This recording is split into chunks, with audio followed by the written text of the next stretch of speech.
நான் பேச பிஸ்மில்லாஹி அஸ்ஸலாத்து வஸ்ஸலாம் அலா ரசூலுல்லாஹி அம்மா பஅத். நான் பேச போற தலைப்பு பெற்றோரை பேணுவோம். அல்லாஹ்வின் சாந்தியும் சமாதானமும் உங்கள் மீதும் என் மீதும் உண்டாவதாக. ஒரு மனிதன் உலகத்தில் பிறந்து அவன் எந்த உறவும் இல்லாமல், சகோதரி இல்லாமல், சகோதரன் இல்லாமல், பிள்ளை இல்லாமல், மனைவி இல்லாமல் கூட இருப்பான். ஆனால் ஒரு மனிதன் தாய் தந்தை இல்லாமல் இவ்வுலகில் அவன் வேறொன்று முடியாது. ஒரு மனிதனின் பிறப்பிற்கு ஆணிவேராக அல்லாஹ் தாய் தந்தையை ஆக்கி வைத்திருக்கான். அல்லாஹ் தன் திருமறையில் கூறுகிறான், வகால ரப்புக அல்லா தஅபுது இல்லா இய்யாஹு வபில் வாலிதைனி இஹ்சான்.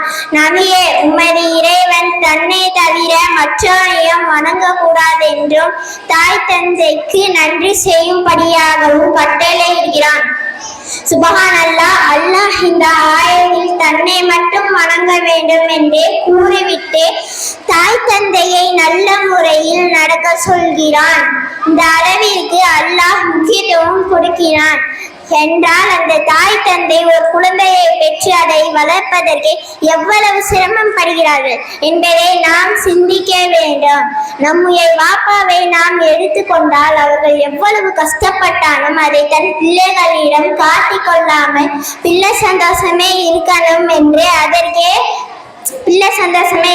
என்றே உழைக்கிறார்கள். ஆனால் நாம் வாப்பா கொடுக்கிற காசை எல்லாம் வீணாக செலவு செய்கிறோம்.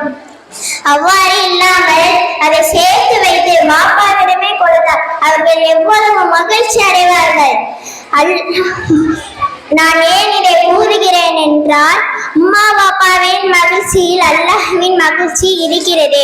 அடுத்து உம்மாவை எடுத்துக்கொண்டால், இந்த உலகத்திலேயே லீவ் இல்லாமல் வேலை செய்வது ஒவ்வொரு வீட்டில் உள்ள தாய் தான். எல்லாருக்கும் லீவு இருக்கிறது.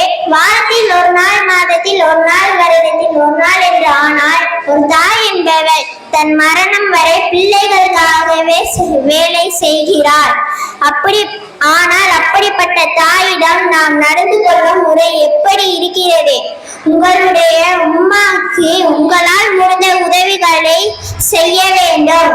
உங்க உம்மா அப்பாவுடைய துஆவை நீங்கள் பெற்றால் நீங்கள் தான் இந்த உலகத்தில் சிறந்தவர்கள். எனவே அப்படிப்பட்டவர்களா அல்லாஹ் நம்மை ஆக்குவானாக. ஆமீன். அஸ்ஸலாமு அலைக்கும் வரஹ்மத்துல்லாஹி.